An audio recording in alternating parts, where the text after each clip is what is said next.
Educadores, estudantes e internautas, estamos iniciando o 25º Pode Educar Conexão Escola. Pode Educar, que é integrante do CIETEC, professora Ilza Maria Machado. No 25º Pode Educar, vamos tratar sobre o dia 18 de maio, que é celebrado, é o dia de conscientização referente ao Maio Laranja. Para isso, nós estamos recebendo aqui as psicólogas Laura Correia e a Jéssica Tainá, que elas são do Núcleo de Educação Infantil, Núcleo de Educação Inclusiva da SEMEC, Secretaria Municipal de Educação, aqui de Rio Brilhante. Então, eu vou passar a palavra para elas. Primeiro, elas vão se apresentar, a Laura, a Jéssica, e depois a gente vai estar tratando sobre os assuntos referentes ao programa de hoje. Sigam as nossas redes sociais lá no Instagram, no TikTok, no Facebook e no YouTube, o canal a qual vocês estão assistindo. Fale com o pai, com a mãe, com o vizinho e sigam as redes sociais do Pode Educar.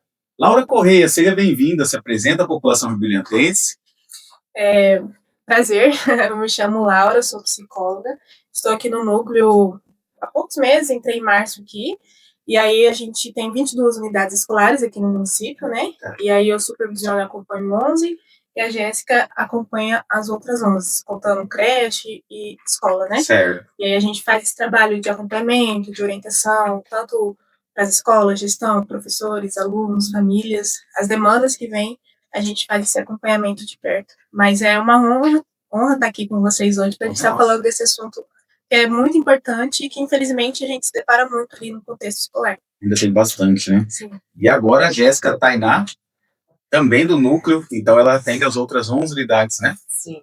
Então, eu sou a Jéssica, sou já psicóloga há 15 anos, né? Então, já tenho uma bagagem de experiência tanto na área social, na área de hospital, de organização, né? Então, já estive atendendo crianças vítimas de violência também na área social, tanto em CREAS, em unidade de acolhimento, né? E também o próprio abusador, já atendi também os agressores, numa unidade de internação para jovens infratores. Então, eu estive dos dois lados, né? Então, já atendi as vítimas e atendi os agressores para entender realmente o contexto de toda essa dinâmica que é questão de violência, né?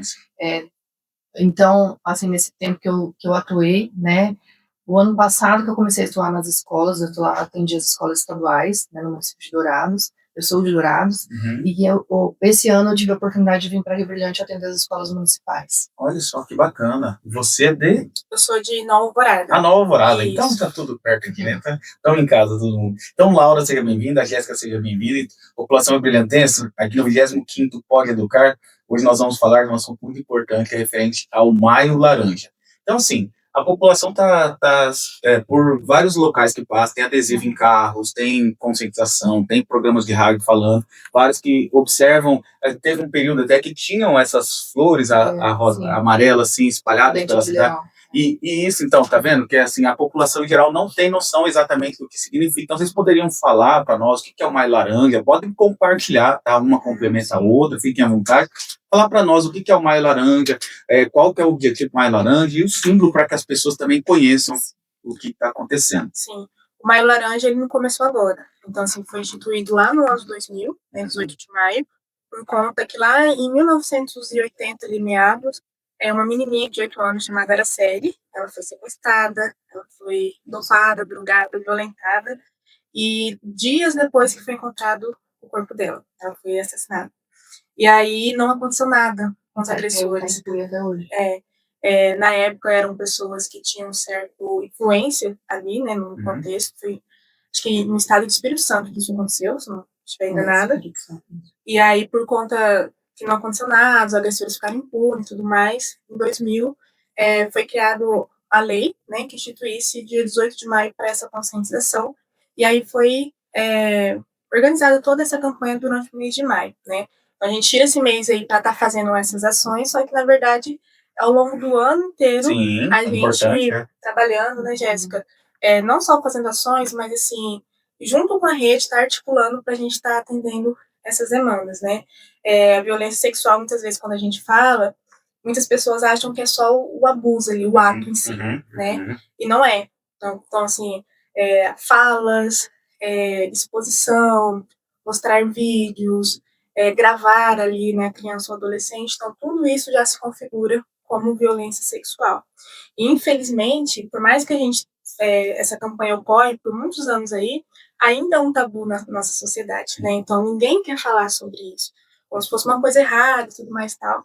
Só que se a gente não fala, a gente está dando margem para que isso continue acontecendo, né? Então a campanha ela veio de encontro com isso, né? Para a gente conscientizar, tanto nas escolas, mas não só nas escolas, né? Então nos órgãos, nos equipamentos, que tem crianças, que tem os adolescentes, que tem contato ali com as famílias, com os pais, com os responsáveis, a gente tenta atuar de uma forma geral. E hoje, inclusive, através das redes sociais também, das mídias, que a informação chega mais rápido, aí hoje em dia a gente está tentando se apropriar também desses meios, né, para levar a informação, principalmente de como lidar, o que fazer, onde buscar ajuda, né, como lidar com isso, porque muitas vezes também não é fácil ali para a família, sim, né, receber uma notícia dela e lidar. Então tem família que tenta abafar, tem outras que se despedaça ali, né, metaforicamente falando, então é bem complicado. Mas resumindo a história, foi por conta desse caso inicial, que teve muita repercussão na época, né, no Brasil, e aí lá no ano 2000 foi instituída a lei, e daí deu início à campanha. Então de 2000 para cá é realizado a campanha, né? E aí quando a gente olha para a história, ano a ano vem aumentando as movimentações, né? Sim. Tanto na rede quanto nas ações mesmo. Então tem lugares em outros municípios que fazem teatro, de acordo ali com a realidade, com o território, com os recursos. São feitas coisas bem legais, assim, sabe? Que vai envolvendo cada vez mais. Mas, assim, o foco é levar informação, é conscientizar, tanto para as famílias, mas também para as crianças e para os adolescentes, né, Jéssica? Sim, com certeza. E o dente de leão, né, a florzinha, ela traz leveza, lembra do dente de leão, aquela flor, que é bem bonita, né, então ela representa a criança, né, que a criança é bonita, mas a criança é delicada, né, se sopra o vento, o dente de leão, ele espalha as sementinhas, então, porque assim, lembrar que a gente lida com crianças e adolescentes, eles são muito frágeis, eles são muito vulneráveis, eles não sabem tudo que a gente sabe como adulto na vida.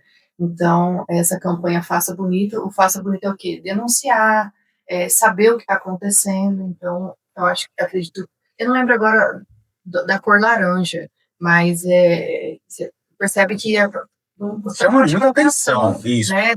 Tem outras campanhas também que a gente participa também, inclusive, as cores representam, né? Sim. Tem a questão também da colorimetria, né? Que também remete a questões de acalmaria, de autoestima. Então, o laranja também representa isso. Realmente, chama bastante atenção mesmo. E aqui, antes de começar o programa, eu tive uma conversa com elas e elas me relatou, no caso, né? Falo que tem o Maurício que está ali também, referente a uma capacitação da rede, né, da SEMEC, que tiveram. Fala um pouquinho como que foi essa capacitação, assim, quem foram as pessoas que participaram, professores, diretores, como que foi a comunidade escolar, e, assim, é importante frisar também, falar assim, o mês do Maio Amarelo, mas é durante o ano todo, né, porque não adianta focar apenas no mês e deixar o restante. Então, o trabalho, ele vai seguindo durante todo o ano, e, assim, o preparatório para esses professores, como que foi? A gente teve uma palestra, uma capacitação com a Rose Abelha, ela é lá de Campo Grande, e eu já tive uma capacitação do Maio com a Viviane Vaz, que elas são referências nessa abordagem, nessa conscientização, e foi bem interessante porque teve toda a rede, né, principalmente o Conselho Tutelar, o pessoal do CAS, da assistência social, né, o pessoal da saúde, o pessoal da educação como a gente, né. Tinha alguns professores, alguns diretores, sim, na capacitação, foi o dia todo, né, foi lá na Câmara, e foi muito bacana porque a Rose trouxe questões, assim, que a gente quebrando alguns tabus do próprio profissional, né, porque, assim, a gente fala, o outro fazer, mas nunca vê também que a gente precisa sempre estar estudando, né, que são coisas diferentes que estão acontecendo no mundo, né, muita rede social, muita internet, a exposição das crianças, né, inclusive algumas coisas de telas, né, que crianças estão, adolescentes, então ela conscientizou realmente nesse papel, o que o profissional, enquanto rede, está fazendo para essa criança, né, porque não adianta nada só a família ir atrás e falar e a rede não fazer nada. Sim. Então a rede tem que estar em constante integração ali, desenvolvimento, ela falou todo mundo, né? Aí depois a gente teve uma palestra também com a promotora, né? Ótimo. Foi muito bacana, inclusive ela até deixou como sugestão a gente trazer ela para as escolas, porque às vezes a gente sabe que nem todo professor pode estar lá na Sim. capacitação. Então, a importância do professor, de todos os funcionários, na verdade, da escola, né? Porque às vezes a criança ela tem confiança, o adulto de confiança dela não é o pai e a mãe, o adulto de confiança dela é o zelador da escola, Sim. é a porteira, é a cozinheira, então ela vai falar para essa pessoa o que está acontecendo, com a pessoa que ela tem de confiança, né? Então, a importância de todo mundo em rede estar sabendo o que Até está acontecendo, né? preparado. Sim. Isso é que eu questionei ela na capacitação, falei, Rose, mas tem pessoas que não estão aqui, deveriam estar. Ela falou, não, vocês, enquanto rede, vocês podem passar isso, né? Vocês podem perpetuar isso, porque é a importância do não julgamento, de não estar ali para julgar a criança, de saber como acolher. Mas a gente às vezes fala tanto de empatia, de julgamento, mas nós mesmos não sabemos como acolher essa criança. Ah, eu vou acolher como? Aí ela colocou da questão da revelação espontânea. A criança vai lá, confia em você. Sim. Você é professor, confiou em você, contou para você o que está acontecendo com ela. Aí, não, você não olhar aquela criança como um olhar de julgamento, né? Olhar, não, ela está falando isso, eu não vou falar, ai, será que é verdade, será que não é? Ouve essa criança, né? Se for ou não verdade, quem vai fazer isso são os órgãos competentes, né? O Conselho Tutelar, a polícia, o papel de investigar nem é o Conselho Tutelar, a gente encaminha para ele poder encaminhar para a rede. Então, o papel de investigação é com a polícia. Não tem você ficar tentando adivinhar realmente o que aconteceu, né? A gente orienta isso para os pais também, que a gente atende muito pai. Inclusive, na semana passada, eu atendi uma mãe que ela comentou com a mãe ali que a amiguinha na escola passou a mão nela. E aí eu orientei a família, né? O que a família tem que fazer? Enquanto a escola encaminha ao Conselho Tutelar. Sim. Né? Mas o Conselho Tutelar encaminha para os órgãos competentes, CREAS, saúde. Então, essa rede toda tem que estar bem unida e falar a mesma língua, né? Então, ela trouxe isso muito na capacitação. A rede integrada vai ajudar a criança, porque a porta de entrada para a criança é a escola. A criança está todo dia na escola. Sim. Né? Então, quem que a criança vai confiar? Exatamente. Em quem está na escola e em casa, né? Às vezes a violência está acontecendo em casa, porque a gente acha que a criança está sendo violentada, está sendo abusada, ou alguém passou a mão, falou alguma coisa dela, acha que é um desconhecido. E não é. Não é o desconhecido. Os dados, os estudos mostram que a grande maioria dos casos acontecem com conhecidos. Dentro de casa. Amigos da família, tios, avós, aí a família fica com vergonha de falar, né, que está expondo alguém da família, mas a importância de você saber a informação, ela ajuda na prevenção. Então, acontece na sua família e você não sabe o que fazer, a gente pode conversar com a gente pode orientar a família, né, enquanto psicóloga educacional que nós somos, a gente pode fazer orientação parental e encaminhar para os órgãos competentes, mas essa criança não pode deixar de ser ouvida. Né? Nem colocar em dúvida o que ela está falando, né? Deixar, porque ela vai se retrair, né? Sim, e também na capacitação foi pontuado muito a questão da revitimização, né? O que acontece muito, assim, a criança faz ali a revelação espontânea, né, e tal, e aí, vamos usar esse mesmo exemplo, né? Você é professor, a criança chamou você e falou para você.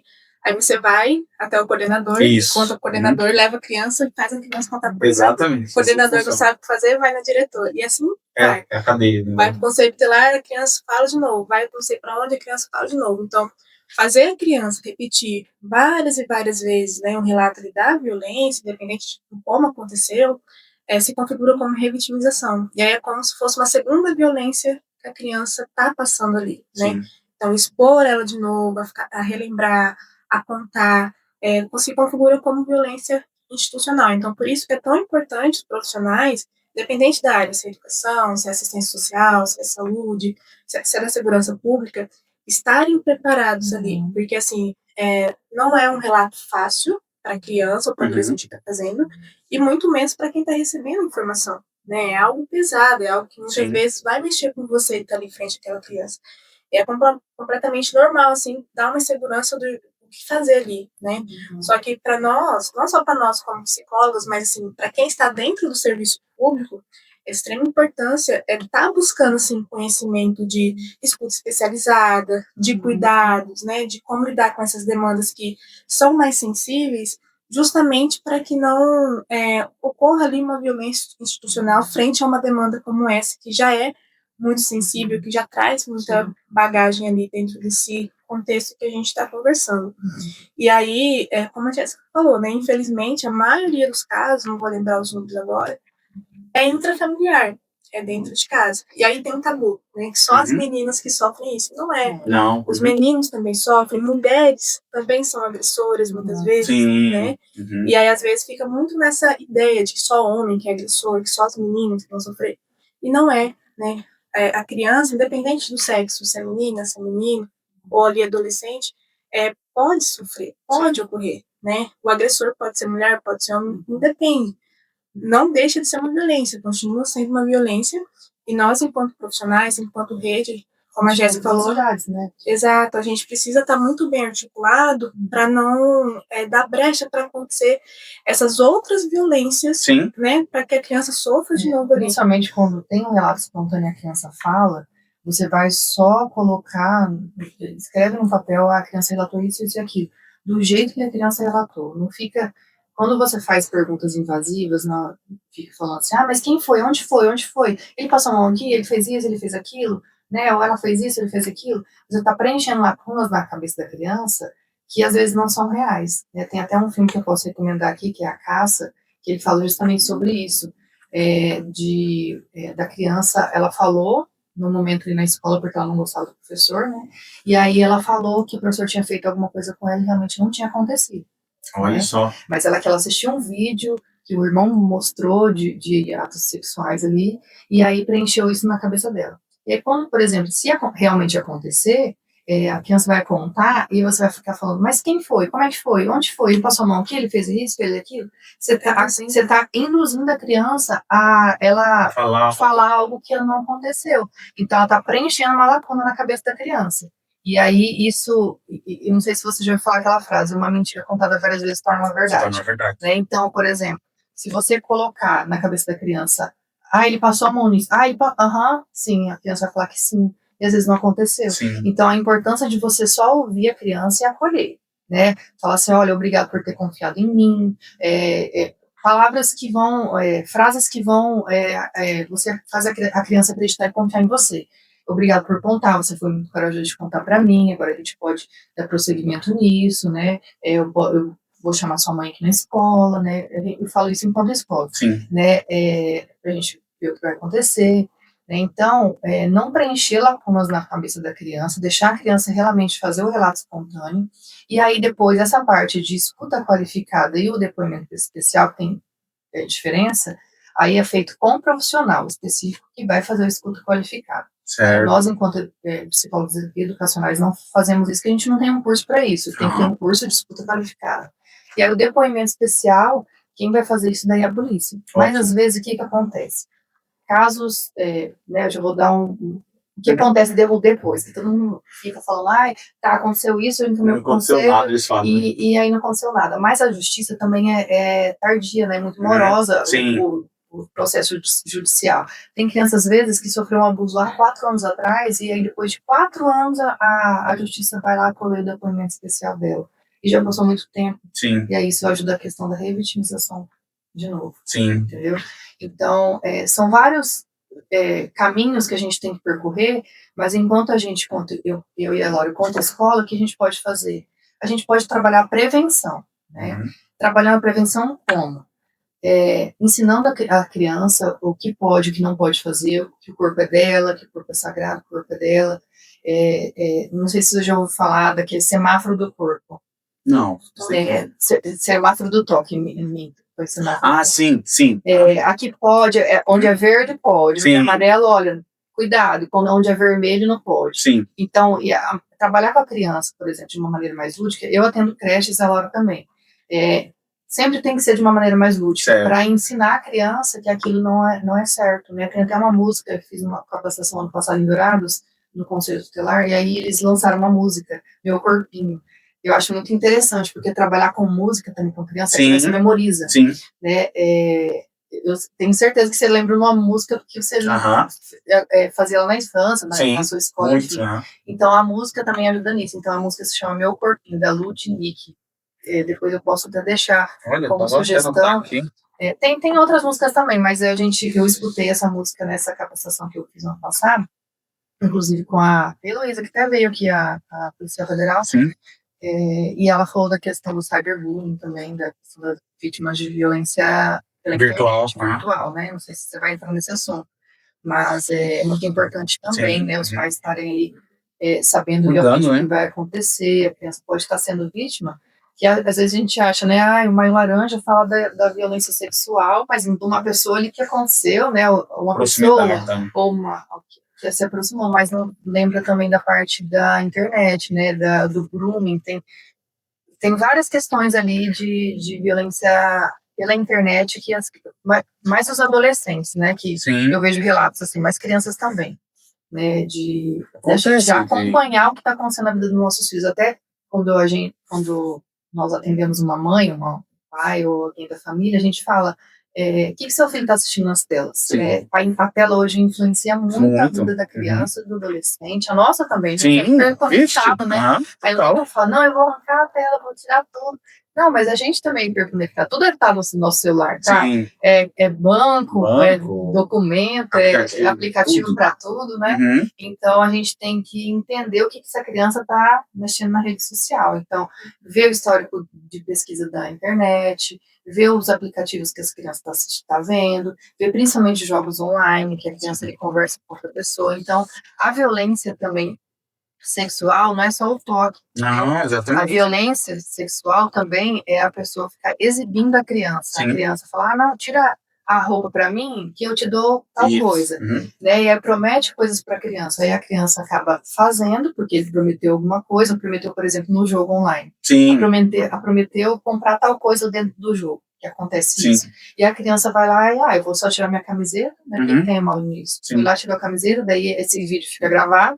Aí depois usa isso para poder extorquir a criança e falar para os seus pais: eu vou colocar esse vídeo na internet, você vai se expor, eu vou expor você. Então isso também não é só a parte de uma pessoa ali fazendo, mas a parte da internet está muito forte hoje em dia, está muito... E precisa ser falado, porque às vezes tem pai que fala: nossa, mas isso acontece mesmo? Acontece.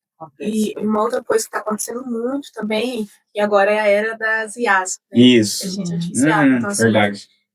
Nessa de contexto de internet, de redes, muitas vezes pega uma foto ali da criança, né? Seja dessa forma, como a Jéssica falou, às vezes tirou print ali do perfil da mãe, do pai, que postou uma foto da criança, coloca na IA, e aí já gera um videozinho da criança fazendo alguma coisa. Né? Já usa aquilo ali para uma pedofilia, para vender conteúdo, alguma coisa assim. É uma coisa assim, bastante pesada, uma coisa bastante crua, mas que está acontecendo. Está acontecendo, com certeza. Então, assim, por isso que nós, enquanto responsáveis, então, se você tem alguma criança, nós, as famílias que a gente acompanha nas escolas e tudo mais, eles precisam estar atentos a isso também. Né? Também é uma forma de violência sexual. E aí, como a Jéssica falou, tem muitos pais que às vezes, tô cansado, não sei o quê, vai lá e dá o celular para a criança. Outro dia eu até escutei, ele fica com a babá, mas quem que é essa babá? É o celular. Né? Então, assim, e não sabe o que está acontecendo ali. Então, assim, existe esse risco também, né? Ninguém tá blindado a isso. A gente conscientiza, a gente promove algumas ações na tentativa de prevenir, mas, infelizmente, mesmo a gente fazendo isso, acontece, né? Não blinda totalmente todo mundo. Então, assim, são coisas que, quando a gente olha, todo mundo tem o seu papel, né? Então, a rede, como a gente estava falando inicialmente, tem o seu papel ali de articular, de estar preparado para receber, né? De estar encaminhando, saber o que fazer e tudo mais.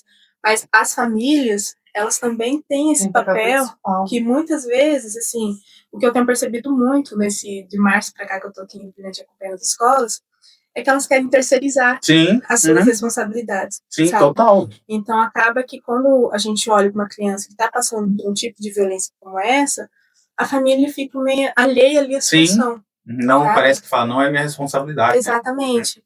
E aí gera todo outras transtornos ali para a criança, porque assim, muitas vezes não tem apoio dentro de casa. Né? Então, assim, encaminha para fazer acompanhamento psicológico, por exemplo.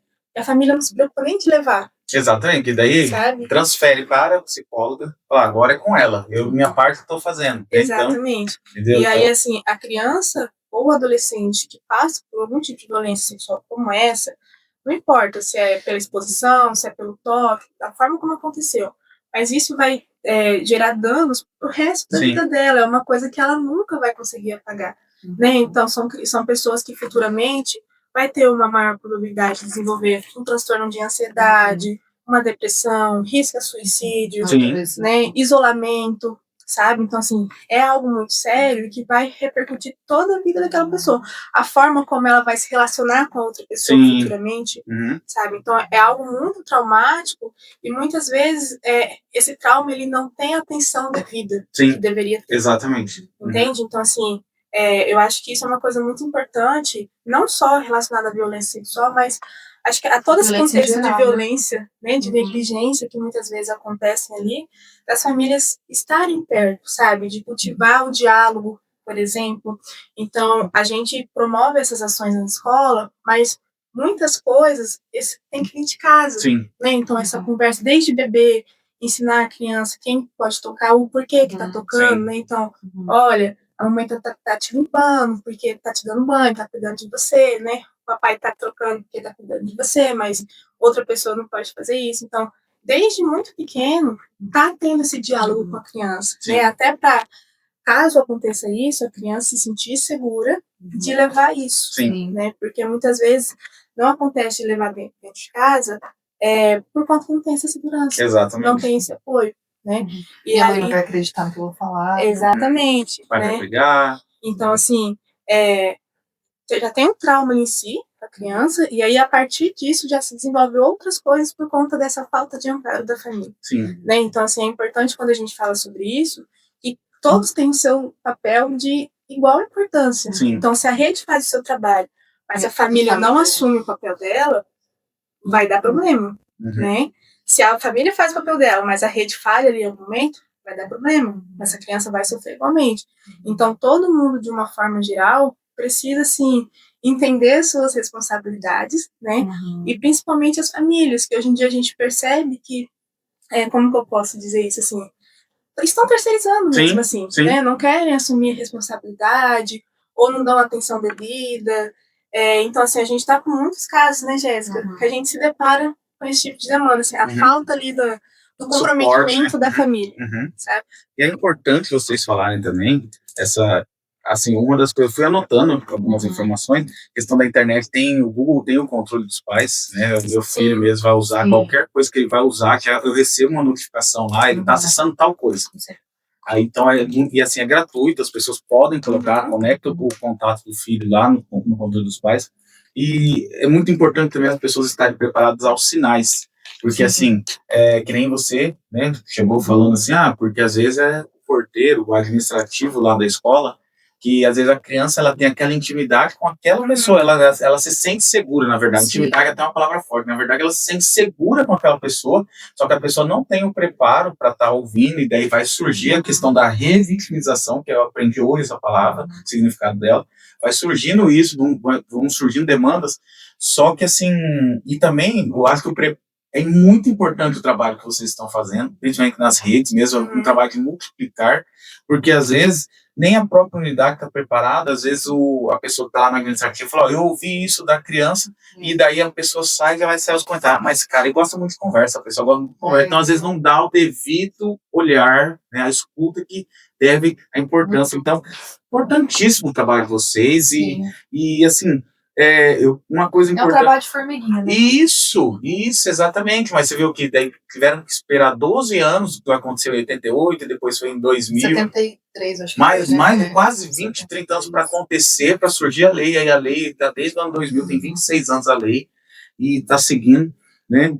E uma das perguntas que eu unificando elas aqui na questão de sinais, está falando de sinais emocional, medo, tristeza, mas assim, acontece muito aquela criança ou adolescente, que é aquela criança assim que começou o ano bem, a criança alegre, rendimento, de repente o rendimento começa a cair. Eu, como professor, quais são os sinais que eu posso estar percebendo? Às vezes a criança não vai falar comigo, mas eu posso estar relatando uma coordenação ou para alguém relatando. O professor no dia a dia percebe a criança, Percebe. né? Aham. Principalmente se for um aluno do ano passado, que ele já tem, Conhece há bastante já tempo. conhece há mais tempo. Por exemplo, mudanças bruscas no comportamento, né? Um humor diferente, a criança tá com comportamentos, assim, não tá prestando atenção, tá muito avoada, muito dispersa, tá com comportamentos hipersexualizados, assim, ou com falas hipersexualizadas, por exemplo, ficar falando mesmo, assim, eu já fui em escola, assim, não aqui, mas que o adolescente ficava o tempo todo falando sem parar do órgão sexual do outro, sabe? E assim, a gente tem que prestar atenção nesses sinais, né? O baixo rendimento escolar também entra nisso, a questão do humor, da comparação, mas também a gente tem que entender que talvez alguma mãe, algum pai escutando isso vai falar assim, nossa, meu filho tem tudo isso. Então tá passando por violência, né? Mas não é assim um fato ou um sintoma isolado, são uma junção de várias coisas que aí pode caracterizar que a criança e o adolescente esteja passando por um momento de violência, né? Ou violência pode ser outro tipo de violência também, né? Mas alguns sinais que são pertinentes que a gente percebe, que é o comportamento hipersexualizado, mudanças bruscas do comportamento, assim, de maneira geral, né? Muita irritabilidade, agressividade, o que mais, Laura? Aversão ao toque também. Isso, aversão. Por exemplo, chegou perto de alguém e já começa a ficar com medo daquela pessoa. Entendi. Entendeu? Entendi. Então, assim, não é um comportamento isolado. São vários. Tem todo um contexto ali para estar olhando, assim, né? Mas para quem convive com essa criança, muitas vezes consegue perceber que é uma coisa assim, brusca, assim, que começa a acontecer, né? E uma coisa que é importante destacar também, que não são, assim, toda criança que passou por isso vai ter exatamente esse mesmo comportamento, não é isso, sabe? Então, assim, cada um vai reagir ali de forma individual, único ali também, né?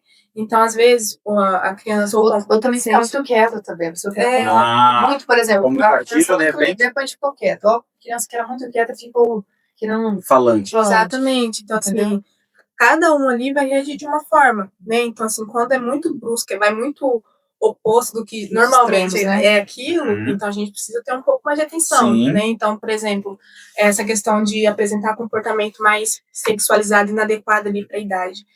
Coisas que eu já ouvi, né? Ela gostou. Isso, ela passou por isso, ela provocou, né? Olha como que ela ficou. A roupa, olha como que ela se veste. Então, assim, isso entra naquela parte que eu falei dos danos. Sim. Né? Então, passou por aquilo que mexeu com ela. Né? Não é que ela quer seduzir, não é isso.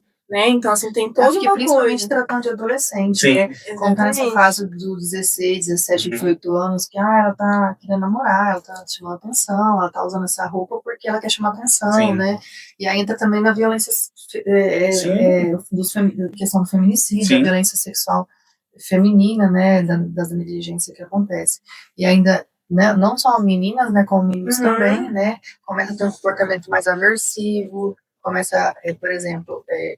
que uma coisa ela vai levar vai puxar, né? Não porque daí a mãe desconfia e fala assim, meu filho tá muito quieto na dele, tá muito no quarto, você tá andando com blusas mais compridas, né, quer se esconder, talvez o trauma que ele passou, que não foi atendido e não foi feito nada essa criança, ou por exemplo, aconteceu isso e a família não fez nada, a escola ou alguém por perto da criança não fez nada, e esse comportamento persiste porque tem casos que eu já atendi quando eu trabalhava no CREAS, de crianças que sofreram violência dos 7 aos 15 anos. Então, olha o tempo que essa criança sofreu violência e nunca ninguém fez nada. Ou até a pessoa tentou fazer, e aí depois o caso foi abafado e nada foi feito. E aí o que acontece?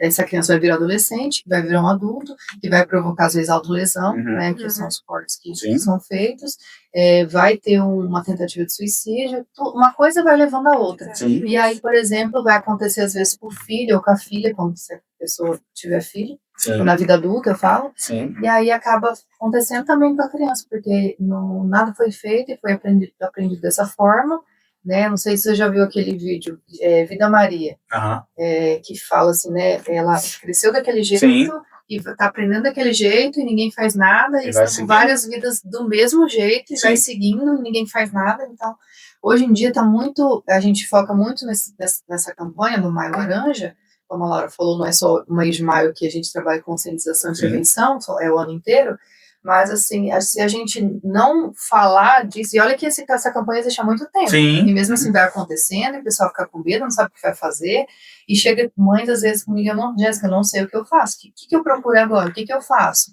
Enquanto rede, às vezes a gente está até cansada de disputar como que é o segmento, como que é o passo a passo, mas às vezes a gente percebe que as famílias ou a escola, alguém ali que trabalha na rede mesmo, não sabe talvez como proceder. Sim, exatamente, não mesmo. Exatamente, tem muitos então, a anos de rede, importância da gente estar falando, porque o que na capacitação que a gente teve com a Rose, e eu escutei essa frase várias vezes, que o óbvio precisa ser dito. Sim.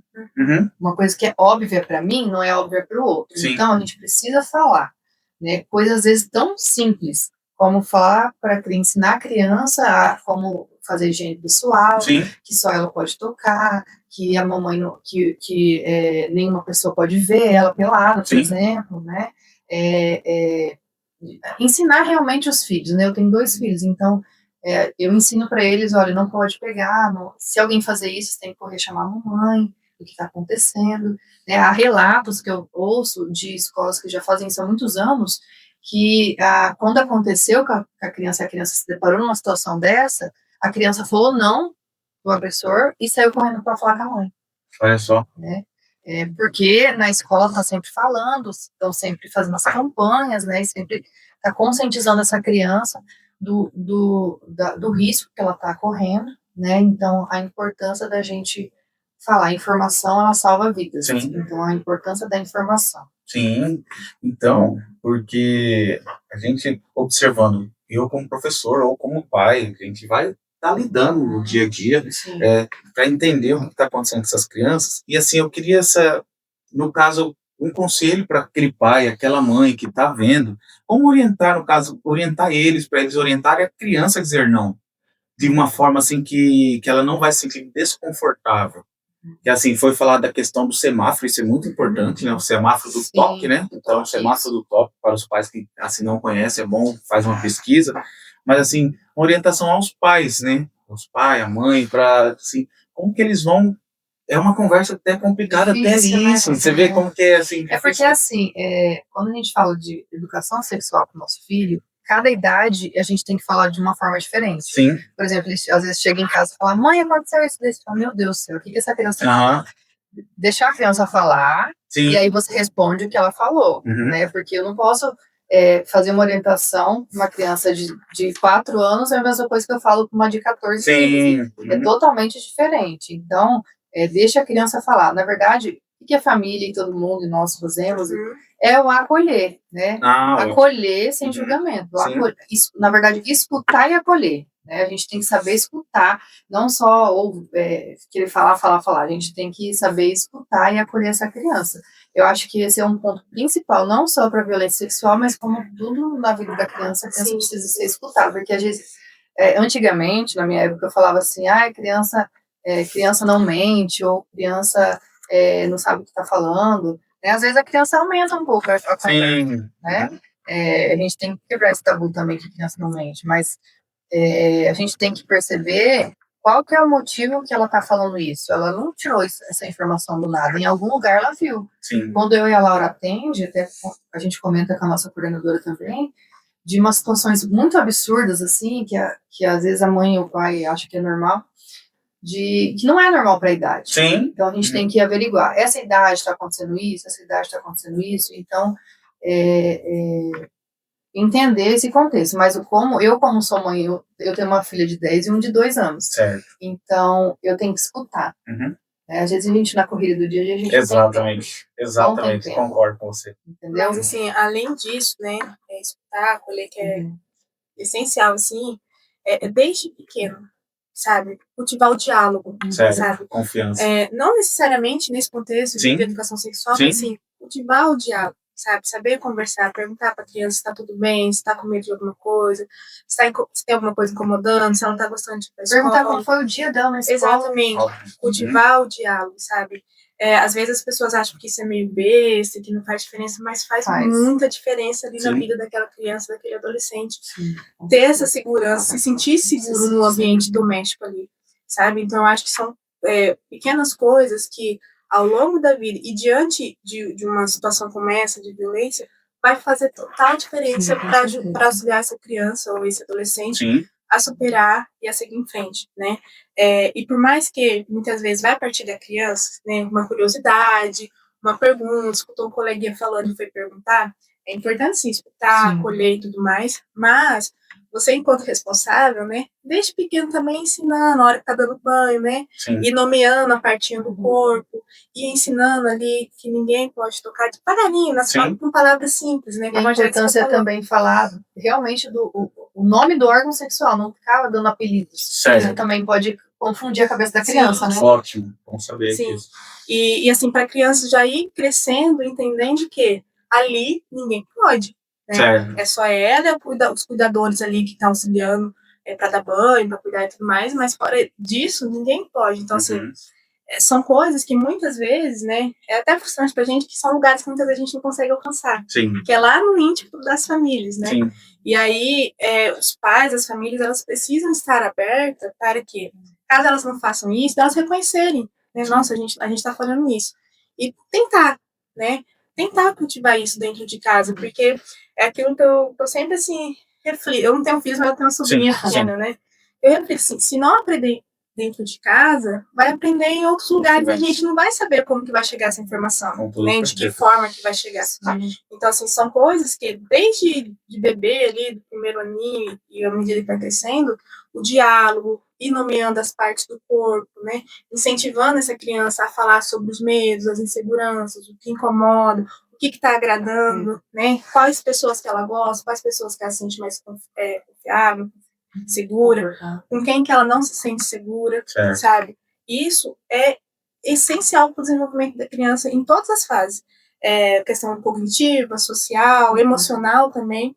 E aí, quando a gente se depara com qualquer tipo de violência, seja sexual ou qualquer outra, são, como a gente fala, são fatores de protetores, né? Que vai auxiliar essa criança a superar esse momento, a lidar melhor com isso, porque ela vai ter um repertório maior para encarar situações nessa configuração que a gente está falando. E talvez a gente coloca muito a culpa na família, né? Sim, mas às vezes, eu enquanto família, eu sou mãe também, a gente erra. Sim. O pessoal acha que, porque a Jéssica é psicóloga e a mãe não erra. É assim, a gente erra, mas a gente tenta consertar depois, né? Então, a importância também de alguma mãe, de algum pai estar escutando isso, ou algum educador estar escutando isso e falar assim, eu fiz errado, né, no jeito que eu adotei nessa situação. Mas reconhecer esse erro também é importante, para depois, nas próximas ações, você não fazer o erro de novo. Repetir o erro. Então, a gente não está aqui para culpar ninguém, né? Nem culpar a família, nem a escola, nem a rede, porque tem falhos, a gente sabe que tem, o sistema até falho, mas também da pessoa se reconhecer que se eu errei, então eu posso melhorar, né? Eu posso procurar caminhos e meios e levar meu filho talvez num acompanhamento psicológico, clínico, né, que seja para tratar esses traumas que ele sofreu, e aí até assim a gente consegue ter mais um vínculo, né, que a família tem que ter um vínculo, ter um acolhimento, né, certo? E a importância também para a criança que está assistindo, né, no caso o pai, que estiver assistindo, porque assim, às vezes a criança, ela é aquela criança mais na dela, introspectiva, fechada, ela não conversa, né, tal, e tem aquela frase que os pais falam, mas ela nem sai de casa, ela nem sai, então não sai, mas tem tela, tem acesso a telas, né. E é mais perigoso. Muito mais, né, vive dentro do quarto e tal, só que essa criança, ela também tem o acesso ao Disque 100, né, tanto a criança, os pais, vocês poderiam falar um pouquinho do Disque 100? Sim. O Disque 100 ele é um canal de denúncia que a gente tem, né, gratuito. 24 horas por dia? 24 horas, isso. Literalmente, discar o número 100 e ligar. Vai pedir seus dados pessoais, vai pedir os dados, descrição da pessoa que você está ali falando. Só que é uma denúncia totalmente anônima, apesar de pedir os seus dados, né? Certo. Então, mas assim... não vai ser falado os seus dados. Exatamente. E aí você vai falar o nome completo dessa pessoa, vai descrever ali como que ela é e tudo mais. Quando essa denúncia chega aos canais do município, então vai ser encaminhado para a polícia, para o Conselho Tutelar, às vezes para o CREAS também, né, para o Ministério Público, que daí todos esses pontos da rede vão atrás averiguar e ir atrás para começar esse trabalho, né. Mas, assim, tem um Disque 100, que é importantíssimo, né, tanto para... e aí é qualquer denúncia, tanto de violência sexual, negligência, criança, adolescente, idoso, violência doméstica também. Então, o Disque 100 aí é um dos nossos principais pode ligar no próprio celular mesmo. Olha só. 100, né? Exato. Que às vezes a pessoa acha que é só telefone fixo, Sim, né? sim. Mas pode ligar também. E esse que a Laura falou é o sistema de garantia de direitos, né? Para começar, o Conselho Tutelar é um do papel principal, sim, né? O papel principal para garantir o direito dessa criança, né? E o Ministério Público, e a polícia, e a escola, e a assistência social, a saúde, todo mundo tem que estar integrado aí nesse sistema de garantia de direitos, né? Junto com o conselho também, existe o conselho, todo mundo tem, o Conselho Municipal de Direitos da Criança e Adolescente, CMDCA, que fiscaliza esses órgãos para ver se está tudo ocorrendo muito bem. Então, a gente é muito parceiro do conselho, né? A gente está tudo encaminhando para ele. Então, a importância das pessoas saberem onde procurar ajuda, né? E depois que procurar ajuda, garantir que essa ajuda seja realmente feita através desses órgãos competentes, né, do sistema de garantia de direitos. Mas, assim, caso aconteça, né, criança ou adolescente fez um relato em casa, ou a mãe, a avó suspeita de alguma coisa, e não sabe muito bem o que correr. Vai no postinho de saúde do seu bairro, sabe? Conversa com a sua agente de saúde, conversa com o enfermeiro ali daquele postinho, vai na escola, né, conversa com a coordenadora da escola, da turma da criança. Então, assim, se você não sabe de jeito nenhum, né, onde buscar, o que fazer, vai nesses pontos, eles vão saber orientar, vão saber acolher, vão saber direcionar ali o que deve ser feito, sabe? Porque às vezes acontece muito isso também. Sim. Aconteceu, mas eu li, o que eu falo, como que eu falo, não sei o quê. Vai no postinho de saúde, que é perto, sabe? Vai na escola, conversa com a coordenadora. E a gente fala, como eu e a Laura estamos nas escolas municipais, acontece em outras escolas particulares, estaduais, enfim. E aí, não é só dentro da escola, você pode procurar outros meios também para saber fazer essas denúncias, né? E a importância de que às vezes a pessoa fala, mas eu não vou denunciar que eu vou me expor. Não se expõe, pode fazer essa denúncia anônima, não tem problema. Mas assim, tem que garantir que essa criança seja bem acolhida, instruída e tenha o tratamento possível aí, né? Seja atendido. E também para a população que está assistindo, tem informação aqui, além do Disque 100, tem um WhatsApp também do DDD do Distrito Federal, 61 99611 0100. Então, DDD 61 99611 0100 é outro canal, caso a pessoa queira estar mandando um WhatsApp. Esse é o 25º episódio do Pode Educar Conexão Escola. Né? Nós estamos recebendo aqui elas que trabalham na rede municipal lá no núcleo, né? No núcleo de educação. Inclusiva, tá certo, é inclusiva mesmo, né? Então, fiquei na dúvida na hora assim, né? Da inclusiva. Núcleo de educação inclusiva, elas são psicólogas, uma de Nova Alvorada, outra de Dourados. Estão residindo em Rio Brilhante ou vai bate-volta todo dia? Eu vou no bate-volta. Eu passei a residir um mês. É mesmo? Então, sejam bem-vindos aqui sempre a Rio Brilhante. E, assim, a gente está chegando já na parte final, aquela parte onde a gente vai para as considerações finais aqui do Pode Educar. Mas antes de encerrar, eu queria assim, pedir uma mensagem direta que vocês mandassem para as famílias e para os profissionais da educação que estão nos acompanhando, da importância, não apenas no mês de maio, mas sempre estar atento, observando, e pessoal, os profissionais da rede municipal, quando eles querem, de repente, lá em novembro, eu queríamos que vocês viessem falar, então, assim, deixar essa fala para eles, assim, que estamos à disposição para estar fazendo essa parceria entre o núcleo e a CEMEG, apesar que são da mesma rede, né, para estar falando com esses profissionais familiares. A gente vai tentar, nós, na verdade, vamos tentar fazer mais capacitações, sempre o conhecimento nunca é demais, né? A gente está sempre buscando conhecimento. Então, você que é pai, você que é mãe, você que é educador, escute essa criança, veja o que essa criança está falando, esse adolescente, né? Talvez esse problema que ele está passando seja alguma coisa do passado, seja alguma coisa presente, mas você saber acolher e escutar é muito importante, né? Porque é o nosso papel enquanto profissional mas também é o seu papel enquanto ser humano, porque nada adianta você só ver o lado profissional e esquecer do seu lado humano, né, que é uma criança ali, é uma vida, né? Então, como eu falei, a informação salva vidas. Então, a importância da gente estar em constante conhecimento, informação e tentando aí sempre conversar.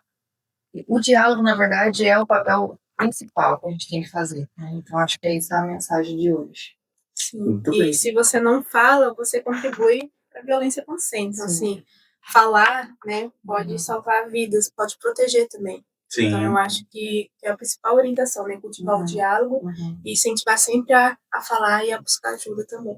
Muito bem. Em nome da Secretaria Municipal de Educação, professor José Sérgio de Souza, Serginho, queremos agradecer a presença das convidadas, a Laura Correia, a Jéssica Tainá, são as psicólogas do Núcleo de Educação Inclusiva aqui de Rio Brilhante, o núcleo que leva o nome do Vandinho, né, gente? Vandinho, figura histórica aqui do município.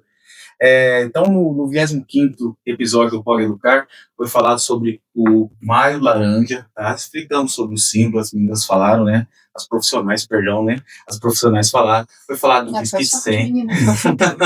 Que bom que não tem, né? Que bom, fico feliz. Então, foi falado uma palavra muito importante, revitimização. Foi falado para estar atentos aos sinais. Então, todo o corpo docente, toda a comunidade escolar estar de olho, não focar apenas só na coordenação, só na direção, e sim dar essa abertura para não ficar expondo as crianças. Cuidado com o cyberbullying, tá? Cuide do seu filho, o que ele está fazendo nas redes, nas telas. E nós queremos agradecer demais a presença de vocês. E agora, aquele momento, se vocês querem mandar um abraço pro filho, pro pai, para alguém que senhor, manda um abraço e a gente faz o encerramento do 25º episódio.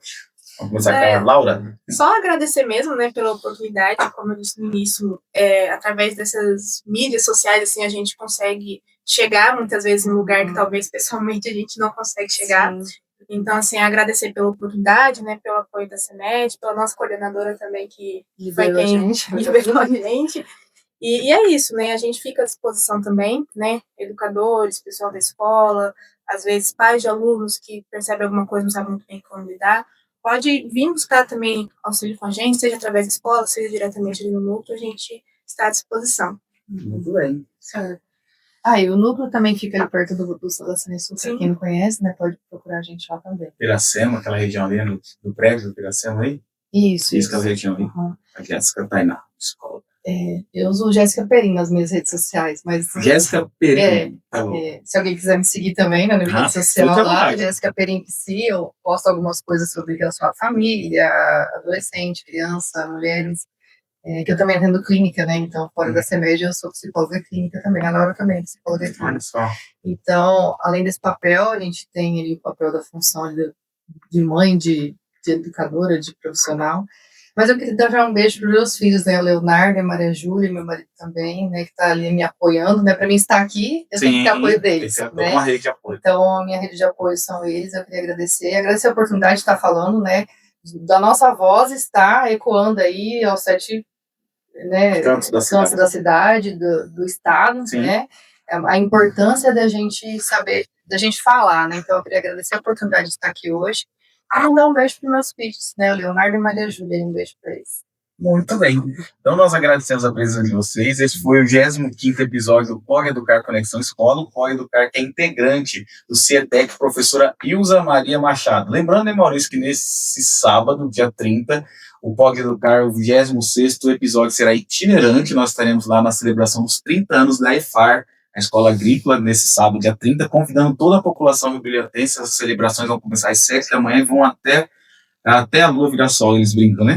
Então, assim, vai ser o dia todo de celebração, os 30 anos da EFAR. Eles estiveram no último episódio, 24º, né? Antes desse daqui, e estamos convidando toda a população. Queremos agradecer a presença da Laura Correia, da Jéssica Perim, né, as psicólogas aqui do Núcleo de Educação Inclusiva de Rio Brilhante, e aguardamos vocês no nosso próximo episódio. Até mais e até o próximo. Tchau, tchau!